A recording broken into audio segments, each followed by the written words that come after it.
ソウル撤回。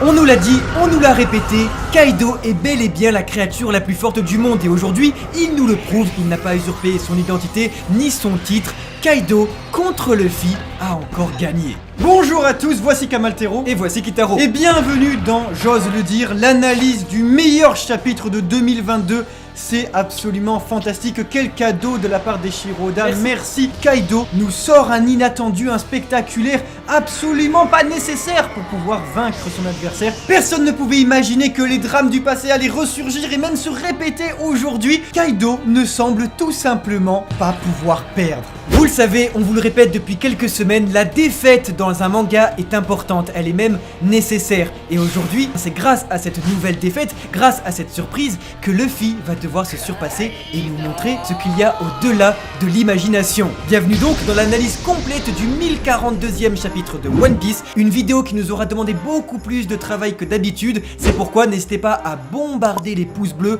on compte sur vous les amis. Comme d'habitude, on vise les 20 000 pouces bleus et surtout, n'hésitez pas à vous abonner à la chaîne. Ça y est, on entame la dernière ligne droite vers les 600 000 abonnés et on a du lourd de prévu. Merci à tous d'être aussi nombreux à vous abonner à la chaîne. Merci d'activer les notifications pour ne rien louper du meilleur de One Piece parce que très clairement, regardez ce qui est en train de se passer. C'est fini, je veux dire, on a dû attendre tellement longtemps. Là, on va avoir le surpassement de Luffy, son mode absolu. Vous le connaissez, vous le sentez. Ça arrive, c'est la semaine prochaine. On va avoir le flashback de Kaido, le fait qu'il est invincible. C'est pas normal ce qui se passe, c'était tellement inattendu. C'est fantastique. Et encore une fois, merci parce que c'est quand on se demande ce qui va se passer qu'on va voir ce qui se déroule dans la tête d'Eiichiro Oda. Vous êtes prêts? Plongeons ensemble dans la notion la plus importante de One Piece qui est la justice, à la surprise de ce chapitre qui est la défaite de Luffy, pour finir sur ses conséquences, et donc l'éveil du Gomu Gomu no Mi. Mais juste avant, on est super fiers de vous présenter notre nouveau partenariat avec la Fnac pour parler de notre coup de cœur de 2022.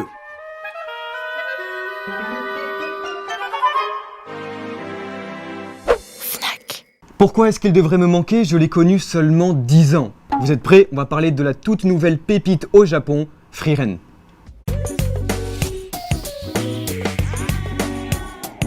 Frieren, c'est une elfe capable de vivre des siècles en l'espace de quelques jours seulement. Alors forcément, lorsqu'elle termine sa quête et sauve son royaume, la jeune mage témoigne de l'impact du temps sur les compagnons humains qui l'accompagnaient jusqu'alors. Tous finissent par mourir de vieillesse et face aux pleurs que provoquent ces enterrements, la jeune Frieren se dit « mince, je ressens rien et ça va pas du tout ». Frieren propose un début très original car est en réalité une fin. Ça y est, ils ont sauvé le monde après une quête légendaire de 10 ans, mais on n'en sait rien, on ne sait pas comment tout cela s'est déroulé. Alors nous, lecteurs, comme Frieren, eh bien on est frustrés. On regrette de ne pas avoir pris plus le temps de connaître cette aventure, de connaître ses amis, ses nouveaux compagnons, qui est en réalité sa famille.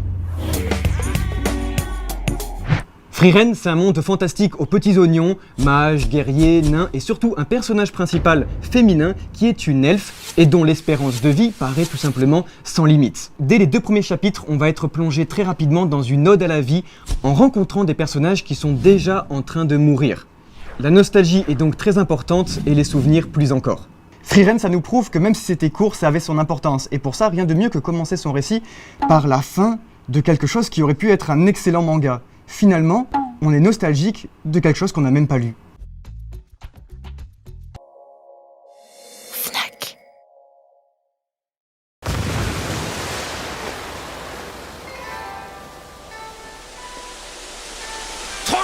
せよ。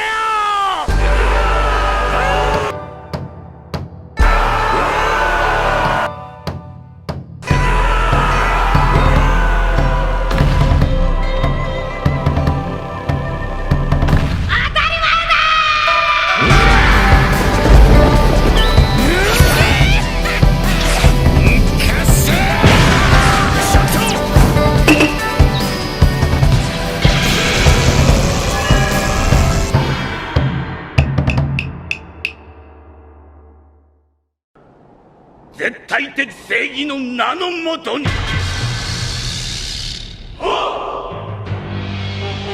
Pour certains, elle est absolue, pour d'autres, paresseuse, ou encore inexistante. Une chose est sûre, ce que l'on appelle justice change de forme selon l'endroit où l'on se situe. Dans un monde de piraterie, il est facile de reconnaître en la marine ou gouvernement mondial l'antagoniste principal du manga. Ce même antagoniste qui pourtant portera dans son dos la justice. Une notion qu'elle doit appliquer sans que personne ne s'accorde pourtant sur sa définition. そこで何をするかはお前が決めろ。そんな一体どういうことですか？お前の正義に従えばそれでいい。 Un concept qui permettra à certains de punir les coupables et à d'autres de le brandir comme prétexte aux horreurs commises. Ce même concept qui ira jusqu'à diviser les plus grandes forces de ce monde et qui prouve la finesse de la frontière entre le bien et le mal, entre la marine et la piraterie. Car ignorant toute définition du bien et du mal établie par un autre, chaque être humain suit son propre code éthique et les équipages pirates basent ainsi leurs actions sur la boussole morale de leur capitaine. De ce fait, la cruauté de l'équipage aux 100 bêtes s'explique par la philosophie de leur capitaine pour qui la mort est l'aboutissement des hommes, comme l'altruisme des Mugiwara se base lui sur la bonté du leur, qui ne cherche jamais à plaire mais toujours à être bienveillant. Mais alors, que se passe-t-il lorsqu'un pirate nous débarrasse d'un pirate? Il y a 38 ans, le héros le cacha. Il y a 2 ans, le chasseur blanc culpabilisa. Aujourd'hui, le tigre violet, lui, s'agenouilla. Mais le chien rouge perçut ici un aveu de faiblesse. Et que dire du faisan bleu, devenu à son tour pirate, ou du singe jaune, suivant aveuglement les ordres sans se demander qui a raison ou qui a tort? 悪党に同情はねえが家族は違う。ガープ、信じられるかガープ。ガキが生まれるんだ、この俺に。残念ながらその時俺はもうこの世にいねえが。海兵の俺にそれを言ってどうする？どうじゃ？ Que se passe-t-il alors lorsqu'un marine sauve un pirate? Ce jour-là, c'est pourtant sur son rival, sur son antagoniste, sur son ennemi de toujours, que le seigneur de la piraterie déposa toute sa confiance comme la vie de son propre fils. Ce jour-là, le Bouddha de la marine pleura également la mort de son fils, assassiné, lui-même dragon céleste devenu pirate pour en sauver un autre. Ainsi, la frontière disparaît petit à petit. Alors, c'est au tour du frère, lui aussi ancien dieu devenu humain, de s'interroger durant la guerre au sommet. Les pirates sont le mal, la marine le bien, ces notions ont sans cesse été interchangées. Les enfants qui n'ont jamais connu la paix et ceux qui n'ont jamais connu la guerre ont des valeurs totalement différentes. Ce sont ceux qui se trouvent au sommet qui peuvent définir le bien et le mal comme ils l'entendent. En cet instant même, sur Onigashima, comme il y a 2 ans sur Marineford, nous nous trouvons donc en terrain neutre. Alors la justice l'emportera-t-elle? Oh oui, c'est certain, parce que celui qui l'emportera deviendra justice. Tout cela est résumé en 2 cases très intelligentes du chapitre 1042 de One Piece. En effet, c'est en rendant sa propre justice à ceux censés pourtant la représenter que Jesse Drake, capitaine pirate, en réalité membre de la marine infiltrée, en attaquant le CP0, lui prouve qu'il est libre d'interpréter sa propre vision du bien et du mal. Il prouve en ayant été d'un côté et de l'autre que la frontière n'existe pas. chose que le Cypher Paul, pantin du gouvernement mondial et du Gorosei, est incapable de faire, lui répondant donc qu'il envie. Il envie cette liberté de choisir, confessant que ce terrible agent est un être humain et qu'il a dû regretter lui aussi à de nombreuses reprises des ordres donnés, comme il a regretté la mort de son camarade face à Izo, pirate qu'il nous est impossible de détester. Parce que tout le monde ne s'appelle pas Rob Lucci ou Akainu Sakazuki, la justice absolue ne semble pas être la solution. Et pour la première fois en 800 ans, le gouvernement mondial, se prenant pour Dieu, nous fait ici une très belle preuve d'humanité.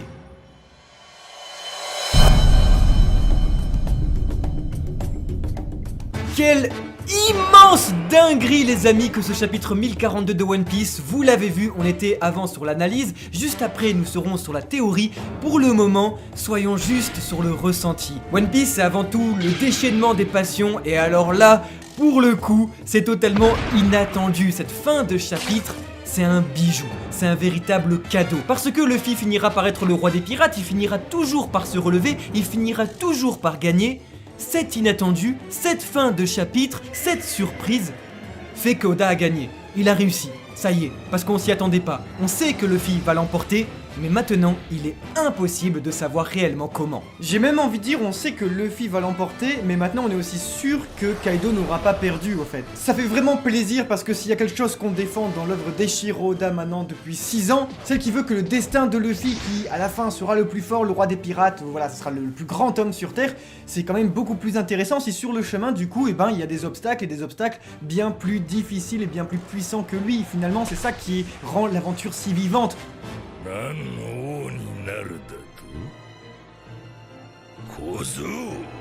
Comme Marineford l'aura prouvé, que ce soit au niveau des ventes, que ce soit au niveau des critiques tout simplement, lorsque Luffy est au plus bas, le manga est au plus haut. Alors merci Kaido d'être l'antagoniste du moment de la décennie. Vous le savez, on a toujours voulu être honnête et transparent avec vous. Onigashima, ces dernières semaines, pour nous, c'était pas trop ça. Les défauts de One Piece ressortaient, le rythme était assez inégal et nous, ça nous ennuyait. Et donc, on vous l'a dit. Seulement, on a toujours été clair sur le point que Kaido n'était en aucun cas une déception. Il est le personnage le plus intéressant de Wano Kuni et on se rend compte ici qu'en 4 ans, il n'a jamais perdu. On a passé 4 ans à analyser avec vous, à parler de Wano Kuni, et au milieu de tout ça, il y avait ce démon, ce dragon qui ne perd toujours pas. On dirait qu'il ne peut pas perdre. Et au final, ce qui est ultra intéressant avec la philosophie de ce personnage, celui qui cherche depuis le chapitre 795 à mourir, qui jalouse le trio légendaire, la mort d'Oden, la mort de Barbe Blanche, la mort de Roger, lui-même cherche à les imiter et n'y parvient pas. On dirait que dans sa victoire, Kaido perd. Regardez son regard, regardez ses yeux, on voit qu'il est déçu, on voit qu'il n'aime pas, il est honnête dans le combat. Et donc forcément, ça nous rappelle le parallèle avec Oden Kuzuki, il y a 20 ans, où déjà, il s'excusait. Il s'excusait pour la vieille qui s'était fait passer pour Momonosuke et dit qu'il avait assassiné. Oden lui répondait « Tu es quelqu'un d'honnête, deviens encore plus fort ». Il y a une différence très flagrante dans le chapitre entre le chapeau de paille qui n'arrête pas de dire ce sera ma dernière attaque, ma dernière forme, si ça ne passe pas, je vais mourir, j'aurai perdu, et Kaido qui... Qu'est-ce qu'il fait? En fait, excusez-moi, il fait des bisous à Luffy. Genre, drague Luffy, hein. Kaido est à des années-lumière encore de Luffy. On dirait un chat qui fait joujou avec une souris. À travers le titre du chapitre, on peut en déduire une chose, c'est que les vainqueurs n'ont absolument pas besoin de se justifier. Les vainqueurs n'ont pas besoin d'excuses. Et pourtant, Kaido s'en offre plusieurs au fil de l'histoire, que ce soit avec Oden ou avec Luffy. Maintenant, on se demande presque ce que Kaido ne vole pas ses victoires. Et pourtant, ça n'enlève en rien à ce qu'il représente, que c'est la créature la plus puissante au monde. De tout son palmarès depuis le début d'Onigashima et maintenant même 4 ans avec le début de Wano Kuni, il est absolument invincible. Et c'est pas cette victoire de Kaido, cette énième victoire et cette énième défaite décidément de Luffy. Kaido dans le chapitre montrait qu'il était à des années-lumière de Luffy. On avait un Luffy qui galérait, on a un Kaido qui littéralement s'amuse d'être alcoolisé. Et pourtant, quel coup de théâtre, parce que ce n'était, je crois, absolument pas nécessaire. C'est ça qui fait la beauté de Kaido. Il est tellement fort pour y arriver que pourtant quelque chose qui n'était absolument pas nécessaire arrive. Est-ce que Kaido, il est pas aussi fort parce que il y a cette contingence qui l'accompagne, il y a cette fatalité qui veut que en 1v1 Kaido gagnera? On dirait que même lui ça lui échappe. C'est pour ça que Kaido il est aussi fascinant, parce que ce type-là n'a pas d'excuse pour gagner. Et pourtant il le dit, l'aboutissement des hommes c'est dans la mort. C'est quoi? C'est de se faire tromper comme Oden, c'est de se faire avoir comme Luffy. C'est ça leur aboutissement. Pourquoi est-ce que Kaido cherche cherche autant la beauté dans le combat, alors qu'à chaque fois elle est lui enlevée. Le pauvre type n'y arrive pas du tout, il n'arrive pas à arriver à sa consécration à la fois comme vainqueur, il n'arrive pas à perdre, alors il n'arrive pas à être consacré dans le combat. Et pourtant, chez Kaido, tout s'articule dans la bataille. Comme avec Oden, on saura jamais quelle aurait été l'issue véritable du combat. Les gagnants n'ont pas besoin d'excuses, et pourtant, paradoxalement ici, Kaido a une excuse pour avoir gagné.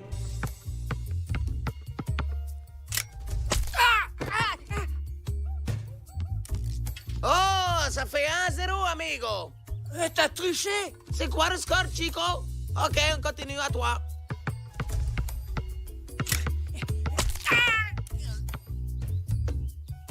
Et ça fait 2-0, amigo. T'as pas le droit de faire ça. Mais regarde où en est le score, amigo. Tu peux dire autant de fois que tu veux que j'ai triché. Sur le tableau, on peut rire 2-0. Parce que dans le chapitre, Kaido va défendre l'idée constamment que les samouraïs ça reste quand même des losers parce que ils trouvent la beauté dans la défaite. Pourtant, paradoxalement, c'est ce que trouve également Kaido. Mais ici, il veut pointer du doigt, mettre l'accent sur le fait qu'ils sont dans l'honneur constant, même dans la défaite. Alors que Kaido, lui, on sait pas où est-ce qu'il veut aller. Tout ce qu'il sait, c'est qu'il doit frapper son ennemi et espérer que celui-ci se relève.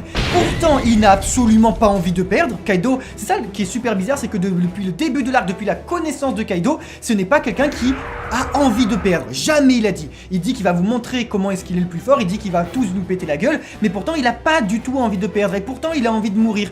Donc, quand son adversaire se relève, il est content. Parce qu'en fait, peut-être que tout ce qu'il adore, c'est la beauté du combat. Donc, est-ce que, comme Katakuri, Kaido va se mutiler pour équilibrer les chances? Est-ce qu'il va... Peut-être que Kaido, le seul moyen de mourir, c'est de se suicider. Peut-être que c'est se donner la mort. Peut-être que Kaido, en 1v1, finira par gagner. Alors peut-être que s'il se bat contre lui-même, Kaido perdra. En effet, Kaido, depuis le début, est un véritable paradoxe. Il veut perdre pour gagner, et il veut absolument pas gagner pour perdre. On l'a vu pleurer lorsqu'il a battu Luffy la première fois. On a juste trop hâte de son flashback, on a hâte de savoir qu'est-ce qui se passe dans sa tête, parce que pour le moment, son regard à la fin de ce chapitre montre qu'il regrette.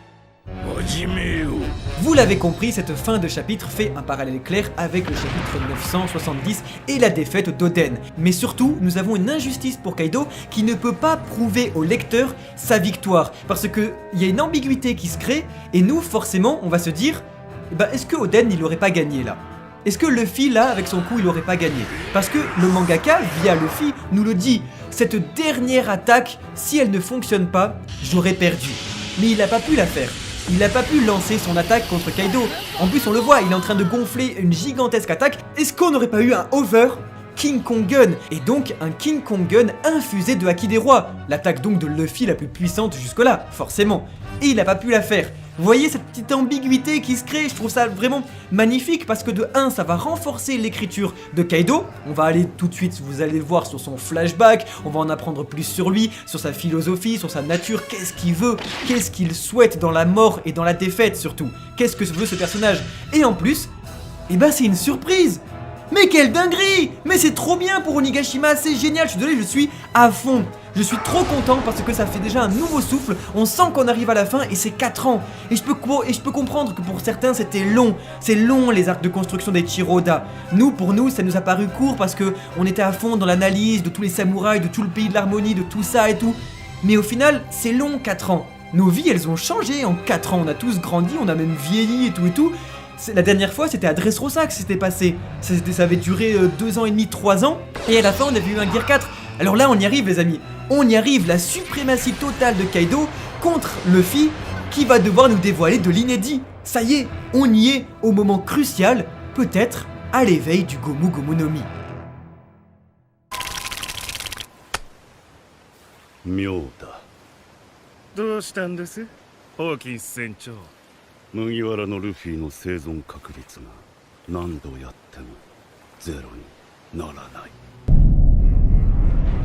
Un hasard merveilleux, une chance exceptionnelle, un fait extraordinaire. C'est étrange, pourtant aux portes de la mort, l'on a beau faire et refaire tous les calculs du monde, les probabilités pour que cet homme survive ne sont jamais nulles. Sa volonté étant inébranlable, ce chapeau de paille parcourt les mers comme le temps, et rien ni personne ne peut l'arrêter. Et il semble qu'il en sera ainsi tant qu'il y aura des hommes prêts à donner un sens au mot liberté. De ce fait, c'est à la fin de la guerre de Marineford que Basil Hawkins s'étonnait déjà du sort unique de Monkey D. Luffy, ne semblant tout simplement pas pouvoir mourir.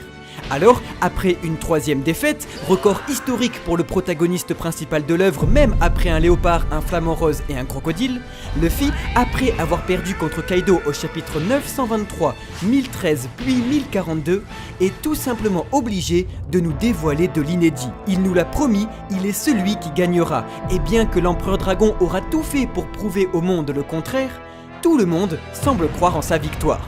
Comme nous l'évoquions en théorie, c'est pile sur la nouvelle défaite du chapeau de paille que les lanternes du Festival du Feu, où sont inscrits les vœux des habitants, sont envoyées dans le ciel, où se trouve l'île du démon.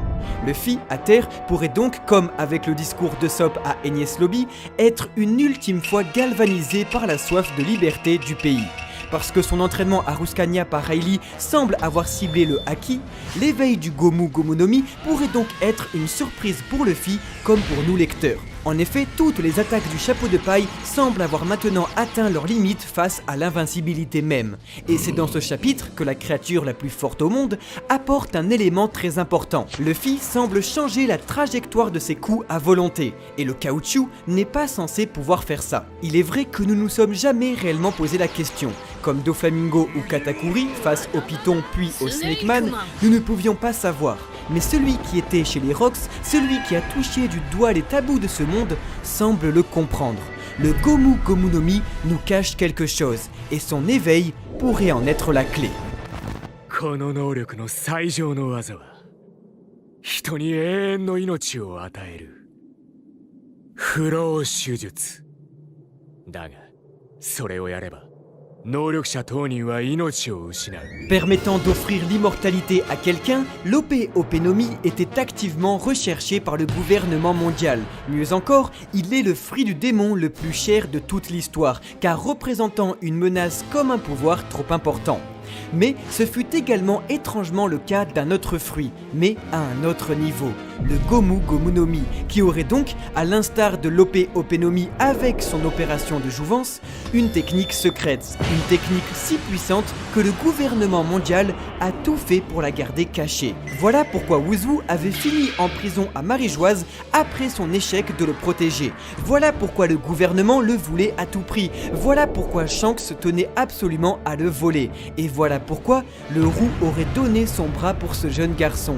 Tout simplement car le fruit avait déjà été mangé. Un fruit si spécial qui permettrait un véritable Deus Ex Machina, pourtant au cœur du récit depuis le tout premier chapitre. Une alternative donc qui surprendrait tout le monde, Luffy compris. Pourtant, Ener en avait fait les frais. Le corps de Luffy est bel et bien en caoutchouc, mais quelque chose d'autre lui permettrait de se surpasser et de contrôler la trajectoire de ses propres coups à volonté. Ainsi, le Gomu Gomu no Mi ne pourrait pas être le fruit que l'on croyait connaître depuis 25 ans. En effet, c'est au chapitre 1038 que le Korosei tentait déjà de nous prévenir. Ce fruit, en 800 ans, ne s'est jamais éveillé et n'a donc jamais montré sa véritable nature. Un fruit si puissant que le gouvernement a tenté de faire oublier en changeant son nom. Le Gomu Gomu no Mi ne serait tout simplement pas le Gomu Gomu no Mi, mais un nom donné par le gouvernement. Et Shanks, qui a fait le tour du monde avec le roi des pirates, le savait et l'a dérobé exprès sans se douter que Luffy allait plus tard le dévorer et n'avait donc pas d'autre choix que de le sauver. Là est son pari sur l'avenir, parier que ce garçon de Fushia, celui qui prononça les mêmes paroles que son capitaine ce jour-là, sera un jour capable de réaliser ce que personne n'a réussi à faire en 800 ans. Éveiller ce fruit du démon.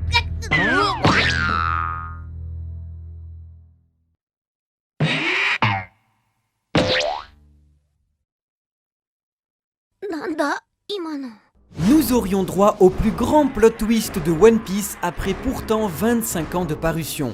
Le fruit du caoutchouc ne serait pas le fruit du caoutchouc, car le caoutchouc ne serait qu'une particularité de ce fruit, qui a également le pouvoir de changer entre autres la trajectoire de ses coups à volonté, et Kaido lui semble l'avoir compris. Comme Momonosuke, inspiré du conte japonais Momotaro, l'enfant à la pêche venu sur l'île du démon pour sauver le Japon, Luffy est lui inspiré comme Son Goku du dieu singe Sun Wukong et du conte chinois La pérégrination vers l'ouest. Et si alors les ressemblances ne s'arrêteraient pas à la simple inspiration, mais iraient jusqu'au pouvoir du héros principal, le Gomu Gomu no Mi étant en réalité le Zoan mythologique du dieu singe Sun Wukong, capable de maîtriser le caoutchouc et également de modifier la trajectoire de ses attaques.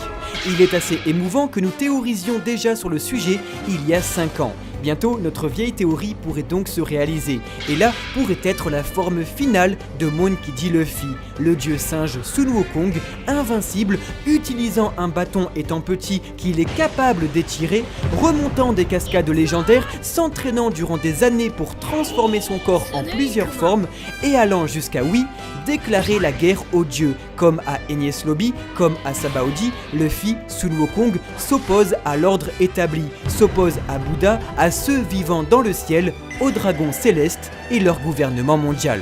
Oui, il n'y a aucune chance que cela se produise. Oui, tout cela est totalement impossible. Et pourtant, il s'agit de notre capitaine, car c'est bien 2 ans plus tard que le même magicien calcula les probabilités de ce garçon. 1%. 1% de chance que cette personne soit encore en vie durant le lever du soleil.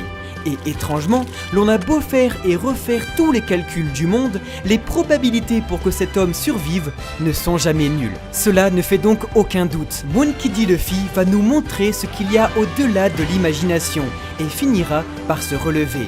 Car il est l'impossible, un hasard merveilleux, une chance exceptionnelle, un fait extraordinaire. Il est un miracle.